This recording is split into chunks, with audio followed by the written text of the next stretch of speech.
नमस्कार मित्रों, आज हम अपने आसपास नज़र डालते हैं तो आज धर्म अपने कुछ कट्टरतावादी रूप में दिखाई देता है। कहीं ऐसे रूप में दिखाई दे रहा कि लोगों को सर तन से जुदा करने की धमकी मिल रही, कहीं विरोध प्रदर्शन हो रहे हैं हिजाब को लेकर। हिजाब ना पहनने के कारण एक महिला को ईरान में जान से मार दिया गया। ऐसे में प्रश्न उठ रहा है कि धर्म कैसा होना चाहिए, क्या ये सही है? अगर हिजाब पहनना सही है तो विरोध क्यों हो रहा है, और अगर हिजाब पहनना गलत है तो फिर पहनने के लिए ज़बरदस्ती क्यों की जा रही है? धर्म को किस तरह का कार्य करना चाहिए? धर्म को लोगों को गाइडलाइन देनी चाहिए, अनिवार्यताएं करनी चाहिए, या ऐसे ही छोड़ देना चाहिए? ये तो निश्चित बात है कि धर्म लोगों को ऐसे ही नहीं छोड़ता, न ही उसे छोड़ना चाहिए। अगर धर्म गाइडलाइन देगा तो हो सकता है बहुत सारे लोग अपनी सुविधा के अनुसार फॉलो करें ना करें। कभी कुछ अनिवार्यताएं भी होती हैं, लेकिन अनिवार्यताएं किस तरह बनाई जाएं, किस तरह उनको लागू किया जाए? हम एक कहानी से इसको समझने का प्रयास करते हैं कि धर्म किस तरह अपने पैमाने सेट करता है, अपने आदर्श को किस तरह से लोगों के सामने रखता है। ये जातक कथाओं में आती है, भगवान बुद्ध की कथा है। बहुत प्राचीन समय की बात है। एक राजा राज्य करता था और उसको शिकार का बहुत शौक था। प्राचीन काल में राजा शिकार किया करते थे और अपनी भूख जानवरों का मांस खा के मिटाया करते थे। अपने स्वाद के लिए भी जानवरों का मांस खाया करते थे। ये एक आम बात थी। इसमें खास बात यहाँ है कि उस जंगल में दो ऐसे मृग थे, ऐसे हिरण थे जो सोने के दिखते थे। उन दो मृगों में बिल्कुल सोने के मृग जैसी समानता थी। राजा ने उनको देखा, बड़ा मोहित हुआ, बड़ा आश्चर्य हुआ उसे कि यार इतने सुंदर मृग इस जंगल में हैं। तो उसने आदेश दिया कि यहाँ पे जितने मृग हैं इनको पकड़ लो और इन सोने के मृगों को पकड़ा जाए। तो सोने के दोनों मृगों को पकड़ा गया और राजा ने उन सोने के दोनों मृगों को ये कहा कि भाई तुम दोनों को हम अभयदान देते हैं। तुम दोनों को न तो कोई शिकार करेगा और न ही तुम्हें मारा जाएगा, तुम्हारे रहने की व्यवस्था की जाएगी। उनमें से एक मृग ने कहा कि महाराज, आप शिकार खेलने जाते हैं, ढोल नगाड़े बजते हैं, पूरी सेना खड़ी होती है, कुछ मृगों को आप मार देते हैं, कुछ बेचारे भागने के चक्कर में लंगड़े लूले हो जाते हैं, कुछ छोटे बच्चे होते हैं जो वैसे ही दब के मर जाते हैं, बच्चे डर जाते हैं, हिरणियाँ डर जाती हैं। आप शायद एक ही हिरण को मारना चाहें, लेकिन बहुत सारे हिरण मर जाते हैं, बहुत परेशान हो जाते हैं, पूरे डर का माहौल बन जाता है। तो हम ऐसा करते हैं कि हिरणों का झुंड हम सारे आपके एक अभय वन में रह लेते हैं। एक वन आप सुनिश्चित कर दीजिए और वहाँ से रोज़ एक एक हिरण आपके लिए भेज दिया जाएगा। आप एक हिरण का भोजन कर लीजिए। तो राजा ने कहा बहुत बढ़िया है। उन दोनों स्वर्ण मृगों की देखरेख में ये सारा काम संपन्न हुआ।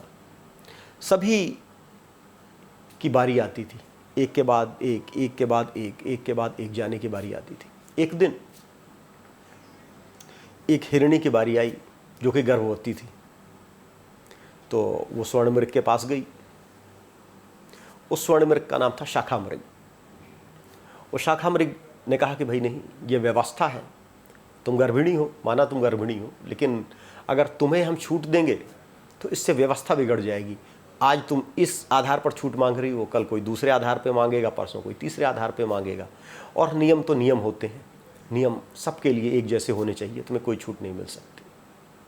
तो वह दूसरे मृग को पता चला, दूसरे स्वर्ण मृग को पता चला जिनके बारे में कहा जाता है कि भगवान बुद्ध पिछले जन्म में उस मृग के रूप में थे। दूसरे स्वर्ण मृग ने अपने आप को राजा के सामने पेश कर दिया।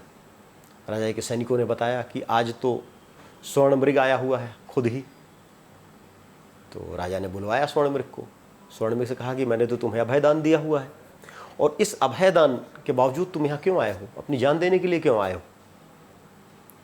तो स्वर्ण मृग ने बताया कि मैं एक गर्भवती मृगी के बदले आया हुआ हूँ। मैं तो एक ही जान हूँ, उसके अंदर एक और जान पल रही है।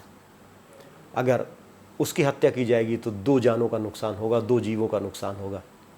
इसलिए 2 जीवों को बचाने के लिए कम से कम मैं एक ही आ जाऊँ, और अगर 2 जीवों में से एक मुझे चुनना हो और मैं किसी दूसरे को चुनूँ, इससे अच्छा है कि मैं खुद ही चुन लूँ। क्योंकि उसकी जगह अगर किसी दूसरे को भेजना है तो किसी दूसरे को क्यों भेजूँ? मैं अपने होते हुए किसी दूसरे को भेजूँ तो ये मेरे लिए शर्म की बात है। राजा ने सोचा कि यार, एक मृग होकर, एक जानवर होकर इतना बड़ा चिंतन, इतना बृहद चिंतन, और मैं केवल अपने स्वाद के लिए जीवों को मारता रहता हूँ। राजा को बड़ी ग्लानि हुई। राजा ने कहा मैंने तुम्हें माफ़ कर दिया, तुम्हें नहीं खाऊंगा, आज से मैं मृग नहीं खाऊंगा, मुझे दुख लग गया। तो राजा ने मृग ने कहा कि कोई बात नहीं, आप नहीं खाओगे लेकिन बाकी लोग तो खाएंगे। बोलेंगे मैं घोषणा करा देता हूँ कि कोई भी मेरे राज्य में मृगों का शिकार नहीं करेगा। तो उसने कहा मृगों का नहीं करेगा तो दूसरे जीव जंतुओं का करेगा, लोग तो मारे ही जाएंगे, लोग परेशान रहेंगे। तो राजा ने कहा कि मैं घोषणा करा देता हूँ कि किसी भी जीव की हत्या नहीं की जाएगी, लोग शाकाहार से अपना जीवन जिए। सभी बड़े प्रसन्न हुए। कहने का तात्पर्य है कि धर्म अपने आप को इस तरह प्रतिष्ठित करता है। धर्म का उद्देश्य है आत्म बलिदान। जो स्वर्णमृग जिसने आत्म बलिदान का लक्ष्य स्थापित किया, वही धर्म का वास्तविक लक्ष्य है। कभी यह लक्ष्य दूसरे पंथों में भी स्थापित किया गया था, लेकिन आत्म बलिदान की जगह लोगों ने बकरे को उठाकर उनका बलिदान करना चालू कर दिया। और जो धर्म है, धर्म वास्तव में होता है आत्म बलिदान। आत्म अर्थात अपने ईगो को ख़त्म करना। कबीर कहते हैं कि जब मैं था तब हरि नहीं, अब हरि है मैं नाही, प्रेम गली अति सांकरी जामे दो न समाही। अर्थात जब तक मेरा ईगो था, मैं था, तब तक मुझे भगवान के दर्शन नहीं हुए, तब तक मैं ईश्वरत्व की ओर गया ही नहीं। न ही कोई ईश्वरत्व की ओर जा सकता है, क्योंकि हर काम अपना व्यक्ति ईगो को बढ़ाने के लिए करता है, ईगो मसाज के लिए करता है। उसे तभी मज़ा आता है जब उसके ईगो की पुष्टि होती है, हर काम। और जब व्यक्ति का ईगो गलित होने लगे, ईगो गल जाए, तब व्यक्ति ईश्वरत्व की ओर जाता है। इसीलिए भगवान कृष्ण भगवद गीता में कहते हैं कि तुल्य निंदा स्तुतिर्मौनो संतुष्टो येन केनचित्। जिस व्यक्ति की अगर स्तुति की जाए तो भी वही भाव रखे, निंदा की जाए तो भी वही भाव रखे, अर्थात उसका ईगो खत्म हो गया, उसमें अहंकार खत्म हो चुका है। अब वह ईश्वरत्व का पात्र है, वही कुर्बानी देनी है, अपनी ईगो की कुर्बानी देनी है।